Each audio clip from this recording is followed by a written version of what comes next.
கர்த்தருடைய பரிசுத்த நாமத்திற்கு மகிமை உண்டாவதாக. இந்த காலை வேளையில் உங்களெல்லாம் சந்திப்பது மிகவும் மகிழ்ச்சியாக இருக்கிறது. தேவன் இந்த ஒரு நாளை கூட கூட்டி கொடுத்த கிருபைக்காக கொடான கூடி நன்றி. 6 மாதங்கள் தேவன் நம்மளை கண்ணின் மணியை போல பாதுகாத்து கொண்டு வந்திருக்கிறார். இந்த நாளை கூட தேவன் காண செய்திருக்கிறார். இந்த நாள் நம்மோடு கூட பேசுகிற வார்த்தை சங்கீதம் 37வது அதிகாரம் 34வது வசனம். நீ கர்த்தருக்கு காத்திருந்து அவருடைய வழியை கைக்கொள், அப்பொழுது நீ பூமியை சுதந்திரித்துக் கொள்வதற்கு அவர் உன்னை உயர்த்துவார்.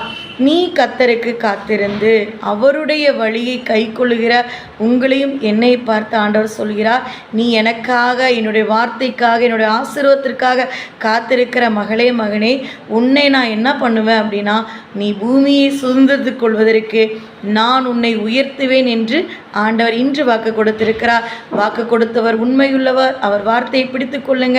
இந்த நாள் முழுவதும் தேவன் உங்களோட